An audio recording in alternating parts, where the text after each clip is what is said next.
करे हो भैरा हो भैरा ए हो सोन भांडा भैरा सबके बहन अपना नहीं सासुर से नहीं रखा भैया हमर मोहनिया बेटा जा जा तू अपना बहन के सासुर चल जा अपना बहन के बिदागरी कराए के सासुर से नहीं रहलो वो भैया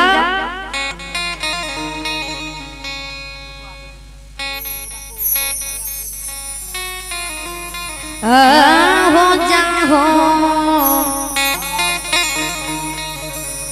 के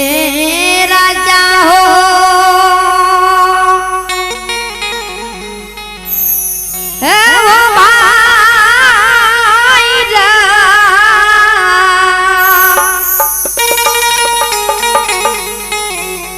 दुलरा रे बहिन अकेरा बाबू ससुरारा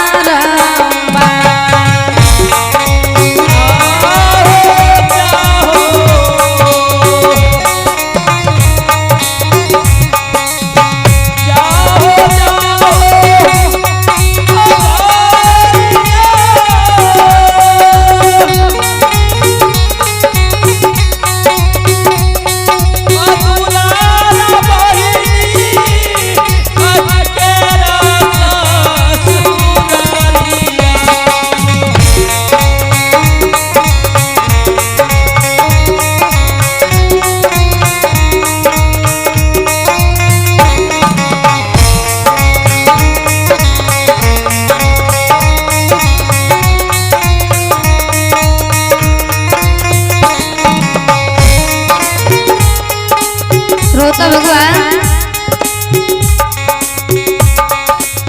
बाबा भैरव के माई कहे हो भैरव जा जा तू अपना बहन के सासुर चल जाओ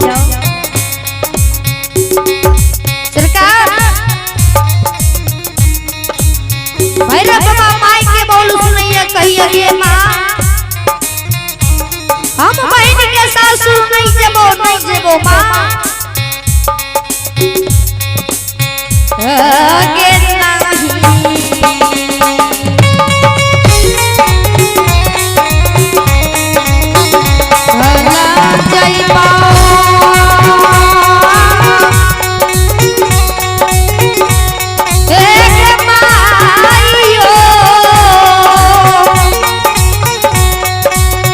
माता जी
भैया हो भैरा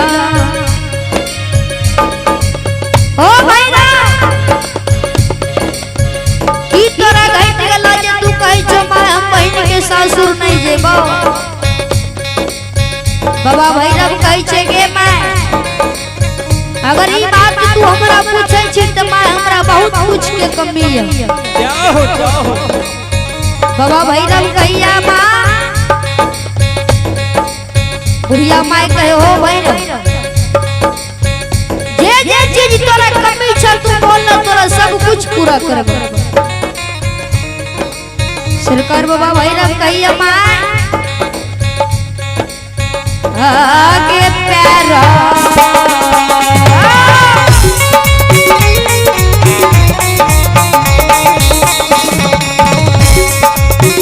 नैया जूता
हे बिहार राजा के माँ बहिनी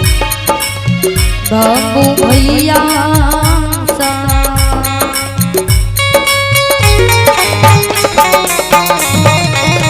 श्रोता भगवान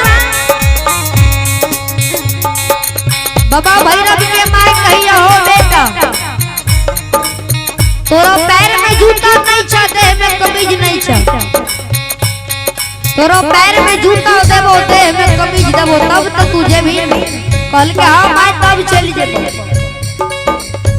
तो फिर मैं कहिए भैरव और चीज की तोरा कमी छ सरकार बाबा भैरव कहिए मैं हाथ में ठगनी नहीं है सिर में मुराठा नहीं है कोना बहन के सासुर जेबो मैं। बाबा भैरव के माय कही छे भैरव तोरा हाथ में ठगनी देबो सिर में मुराठा देबो तब ते जेबी ने भैया हम आए तब चल जेबो। माय कहिया भैरव और कोनो चीज के कमी छो तो तू आए हमरा से मांग ले। बाबा भैरव कहिया मां सबसे मेन चीज त बाकी छो श्रोता भगवान आखिनो अगर कोई भाई अपना बहन के साथ सुर जाइया नहीं ओकरा पूछिया तो 5 किलो मिठाई 5 किलो चूड़ा जरूर लाके जाइए। बाबा भैरव कहे छे गे माय यगर माय 5 किलो चूड़ा मिठाई लाके नहीं जइबै। एक माय बहन के ननद गोतनी हमरा से चोल मजाक करते मां से ने माय तू हमरा साखी धान के 5 किलो चूड़ा कूट के दे दे। ये कहे 5 किलो बाजार से लड्डू मिठाई नहीं के दे दे सरकार ये कोटी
बाबा भैरव के पास आंगन जाइए आंगन में समा टोकरी के धोए देते और बांधन के चूड़ा कूटे लगले आया कूटे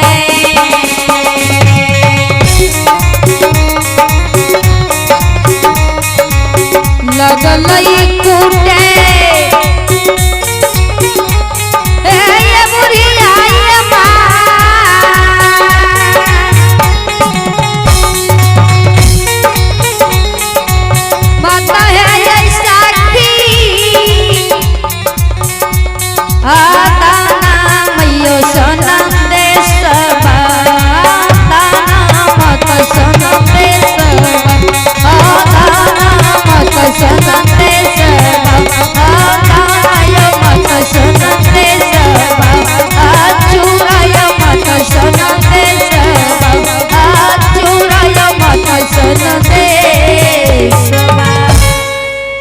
बोलो बोलो माता भगवती महाराज।